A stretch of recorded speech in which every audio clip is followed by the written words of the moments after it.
Okay, we get frustrated when we play video games, but because Mightier has a heart rate monitor, we can see that frustration expressed in the game. We start using that as an input. And so what Mightier does, what that experience for the kid is that we show that to them. Like the kid now can see their emotions. They can now act on their emotions. And they are asked to cool themselves back down in the moment. Welcome to Digital Therapeutics edition of Digital Health Today, and I'm your host, Eugene Borhovich.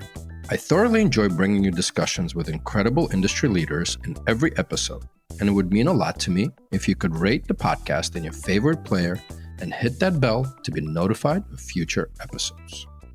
In the previous episode, I spoke with Simon Levy, CEO and co-founder, and Ann Montgomery, Chief Product Officer at Mahana Therapeutics. In their own words, Mahana develops digital treatments for people living with chronic health conditions, and their first treatment, Mahana for IBS, is now available as an FDA-cleared app. Today, I spoke with Jason Kahn, founder and Chief Science Officer at Mightier. In their own words, Mightier is a digital program for kids that uses their heart rate to teach coping skills through game-based play. But before we dive in, I am ashamed to admit it, but I only learned about Mightier at a recent DTX West conference in San Mateo. I was immediately amazed by the product. I then sat down with David Kim, Managing Director at DigiTX Partners, as they are an investor in Mightier. After that, I ran over to Jason, we shook hands, and he said yes to this podcast. Serendipity at its best. I hope you enjoy my conversation with Jason. Jason, welcome to the DTX podcast. I know we recently just met in San Mateo, and when we did, I was super excited to have you on. So thank you for saying yes, and welcome. Hi, Eugene. It's great to be here. Very excited to talk with you today. For all of our listeners out there, would love a little bit more of your background and also how you got to the DTX. And then one key component of this is one small interesting fact about you. My name is Jason Kahn. I am Chief Science Officer of a company called Mightier. I am also part-time instructor in psychiatry at both Boston Children's Hospital and Harvard Medical School.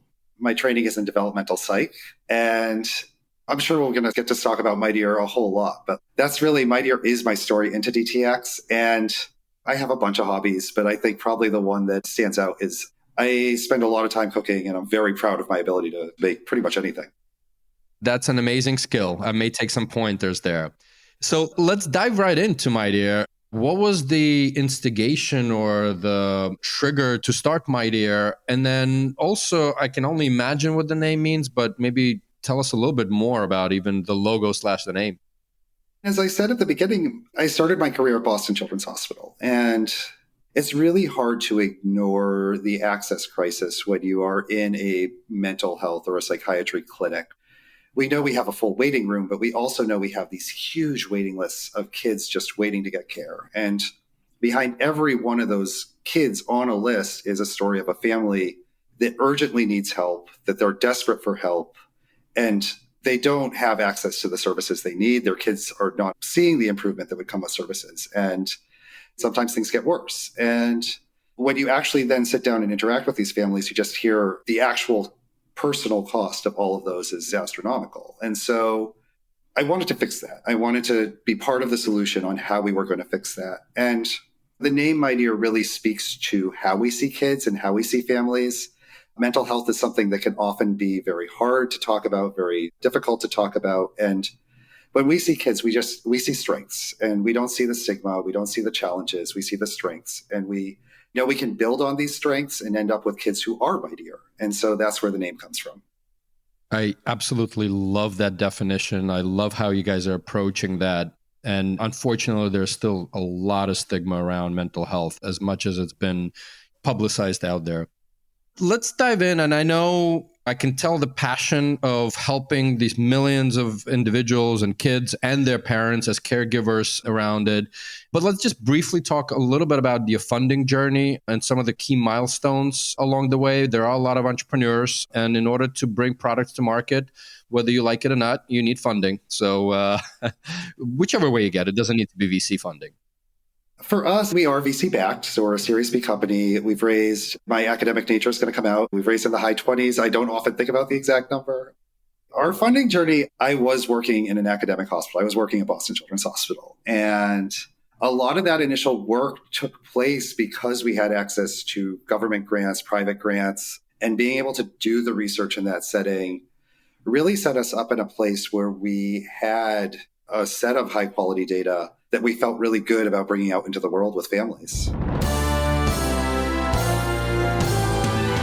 Well, that sound means it's time for a question from our amazing partner on this podcast, Chandana Fitzgerald, who is the CEO of Health Excel, and as her friends call her, Dr. No Crack. Let's see what question Chandana has for our guest today. Hi, Jason. What are your thoughts on the total addressable market for your digital therapeutic, as pediatric behavioral health seems to be a sought-after market by a number of new products? Thanks, Chandana. It is very large, but it is also very uncoordinated. So when we look at the total spend in behavioral health therapy for kids, for pharma for kids, and then even when you think about the total addressable market, even branching out into education, where we see schools taking on a lot of the burden of kid mental health, the amount of spend is mind-boggling. And then you actually just think about how much of the spend is reaching kids. We're not actually helping everyone with need. So if we go to CDC numbers, we know about 1 in 5 kids have a diagnosable mental health illness. We know that only 1 in 4 of them gets the care they need. And so when we think about what the system is doing right now, we're spending these astronomical sums of money and we're not even reaching everyone. So I think that for us, when we think about that market, we see this huge need, but we also see this really uncoordinated system. And that's part of the challenge as we think about how are we going to serve this market is how do we help coordinate different players that are involved in providing care? As usual, I'm going to hop in there, and I alluded to also the impact on the parents and their caregivers of the kids and the impact to the spend and economy and to their own anxieties around all of this. So a big market out there and unfortunately growing. Let's dive in a little bit on the user or customer or patient experience. I don't know what you guys call, because I think the important part is these are kids. And so how do you interact? How do parents find you? Just walk us through a little bit of how that experience is. The first thing is a user signs up for Mightier. They raise their hand. They say, this is something that I think can help my kid. And then again, with this idea of how do we bridge to access, our goal is to have the product at their door within 2 to 3 days of them ordering this thing. And so the actual user experience, a blue box shows up at their door. Blue box has a heart rate monitor. It has directions for how to get started. And then we really work on building both an experience for the kid and for a family. So on the kids side of this, kids are playing biofeedback video games. They're playing biofeedback video games. There's a library of games. We bring on more games. And what they're doing with these games is they are getting into all these spaces. We all have played video games. We all know kids. We've all seen kids games. I mean, probably most of the people listening out there, hello. My guess is that you've played video games, right? Okay. We get frustrated when we play video games. But because Mightier has a heart rate monitor, we can see that frustration expressed in the game. We start using that as an input. And so what Mightier does, what that experience for the kid is that we show that to them. The kid now can see their emotions. They can now act on their emotions. And they are asked to cool themselves back down in the moment. Because what we're doing, which feels a little backwards to adults, but what we're doing inside that game is that the second we see someone get frustrated, we make the game harder. The way I describe it to adults is this. Think of the last time you got angry. It was probably fairly recently, something you got frustrated, got angry. The world does not get easier for you in that moment. The world gets harder. And what you want is the ability to bring yourself back down, to cool yourself back down. And so we have kids repeating this exercise over and over and over and over again, and doing it in lots of different situations because there are so many games on Mightier. The other thing we do is we just try to make it part of the family experience, right? So we have, for families, we have a parent app, we have a community they can join. We have these physical activity kits that come into the home that a parent can do so they can build a shared language with their kid. Just lots of things that wrap around the entire experience. We're both trying to make sure the kid doesn't feel like they're on display, here, play these games and go off and go do this thing. But also, for a parent who wants to, they can then bring the experience even more to the home. And do parents get some kind of feedback, data, how your kid is doing, et cetera? Just curious. They do. We do give parents feedback about how much their kid is playing, how much their kid is cooling down, how it is going. The other thing we do is we ask parents how it's going too. And that's part of how we learn and how we make our product continually better. Parents reported outcomes, right? Yes. As far as the games themselves, are you guys game developers? Are you licensing these? What's the arrangement there, or how are you guys working with games? Most of our effort is around licensing games. There are so many games out in the world, and so many of the game developers that we interact with, like, they want to help their games have lives where they can help more kids.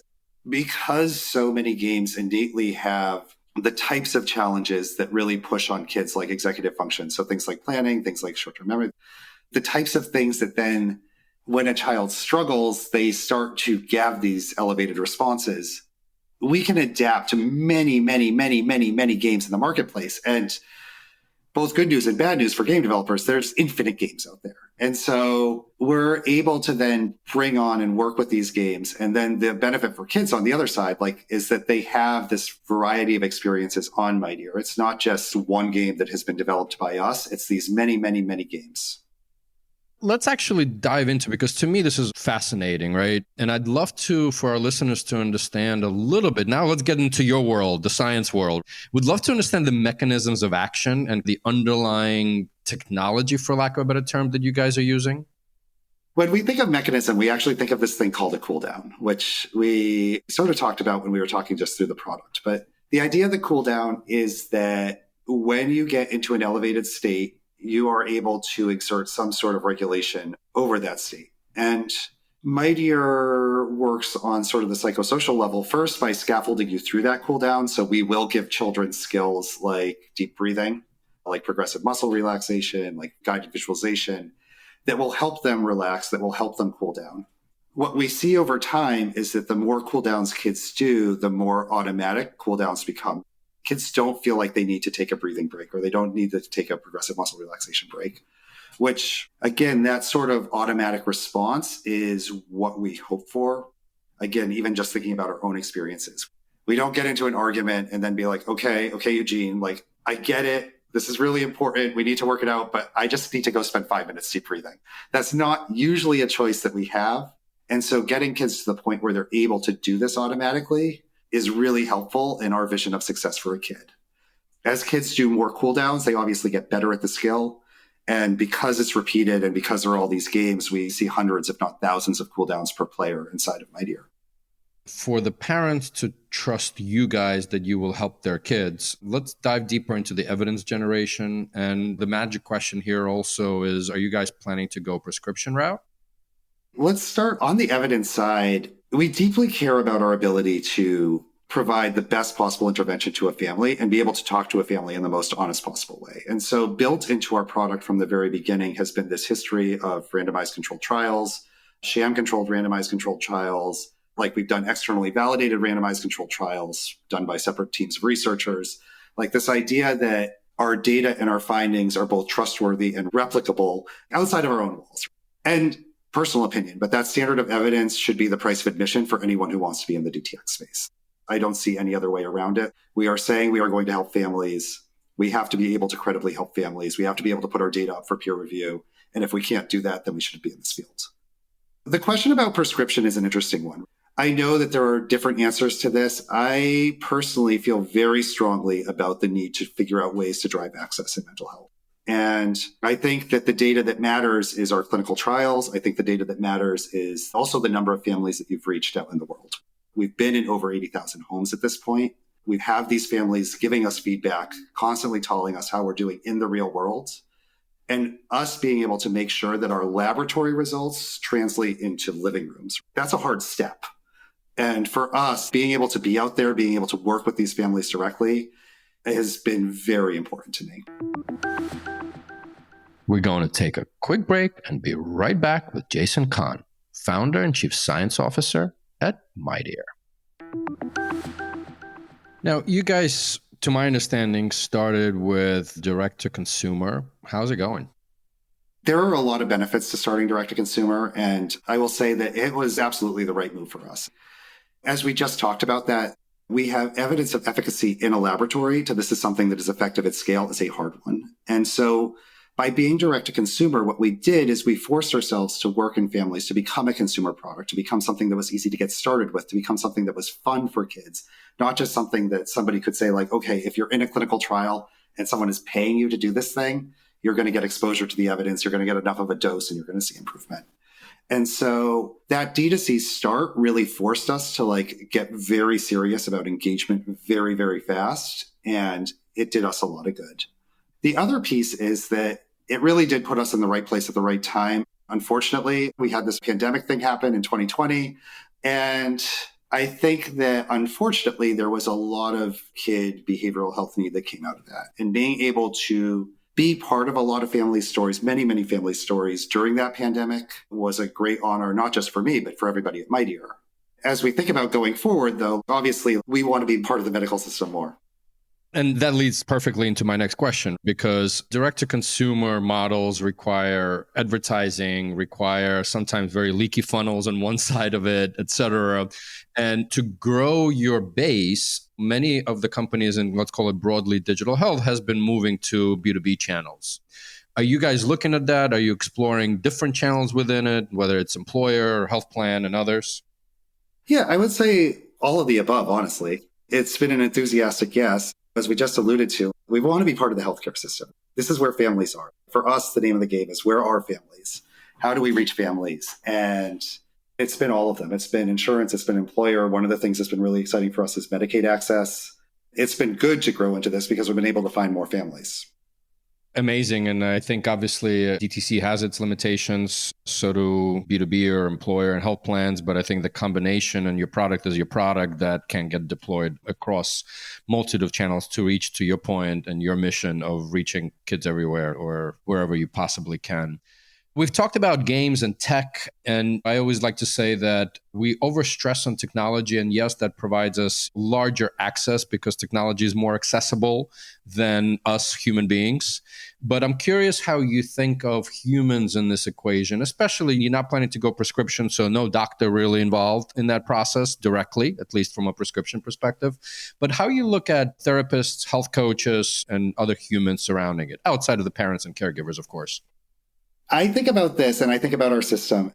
We've all got to be part of the same team. And I think that the various roles of coaches, of social workers, of therapists, of psychiatrists, of pediatricians who are far too often asked to be the front line of kid mental health. We all need to think about this. We all need to talk about this. And we all need to get on the same page about what we want care to look like. And so this is not a problem where we can just throw any sort of technological intervention into the home and just walk away. This is a system where, like anything else, we're going to have people who respond to the technology, but we're also going to have people who don't respond to the technology. And the system needs to be able to take care of them all the way through. And ideally identify those individuals early on. That's actually one of the really fun things.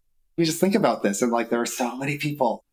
The doctors are frustrated too, because they know they're not providing the care to the people they need. So if we can take some of them and move them to a different space, then if you're a pediatrician or you're a psychiatrist or you're a psychologist, you know that the level of people you're treating, you're able to provide your care, your specialty, your expertise to more people who need it. Absolutely.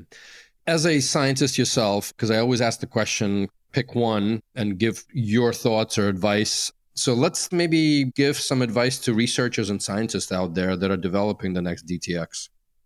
Yeah, absolutely. I look at the field right now, and I think we've grown up a lot over the past 10 years. I think that one of the things that I'm most excited about is our ability to start finding new mechanisms that were not possible before we had access to this huge suite of technology. We went with the sensor route. We were able to pull this thing out of a sensor, and we were able to find some success with a sensor. Anyone who reads the news today knows that there's so much stuff going on in the AI space that it's mind-boggling on a day-to-day basis what's going on. How that becomes a mechanism of action, I do not know. I have no crystal ball, but there are options that are not available when we just think about the paradigms we've been using in mental health for the past 30 years. So while I really enjoy the fact that we've been able to take the current paradigms, put them inside of technology and sort of broaden their access, what I get most excited about is this idea that as researchers, we'll be able to define new things that nobody has seen before, and then go do the hard work of validating that these things provide real benefit to the people we want to help. When we think about these people we want to help, the policy implications are huge. If you're working on public health, if you're working in an insurance company, you are forced to manage this ocean of need, this ocean of mental health need, and really encouraging them to think about how we can use technologies as a bigger front door, as a way to serve people, right, to use this metaphor, who are standing on the porch on the outside of a system looking in. And I think that for policymakers, really defining what that system looks like, trying to break ourselves out of a little bit of some of the current limitations on coding will be really helpful. I love that. 2 for 1 on this episode. I know you guys been around for 5-ish, I think, years, if I'm not mistaken, right? Yep. So relatively speaking, still newcomer as Mightier as a company. And so I started asking the question of who do you look up to or inspired by in the digital health broadly, or DTX specifically, however you want to define it? Obviously, there are many, many, many pioneers in this space. I'm going to name 2 who are a little sort of, I think, outside of the mainstream or not necessarily as well known. One of them is this psychiatrist, Joe Gonzalez-Hadrick, who has been my mentor at Boston Children's Hospital forever. His general curiosity around how we use technology in the field of psychiatry has been really pushing that system forward for 20 years, at least at this point. I think it's been really impressive. And it's been things like treatment. It's also been things like informatics. I was lucky to get to meet him very early, and it's been very nice. The other is psychiatrist, actually she's in New Zealand, but this psychiatrist, Dr. Sally Mary.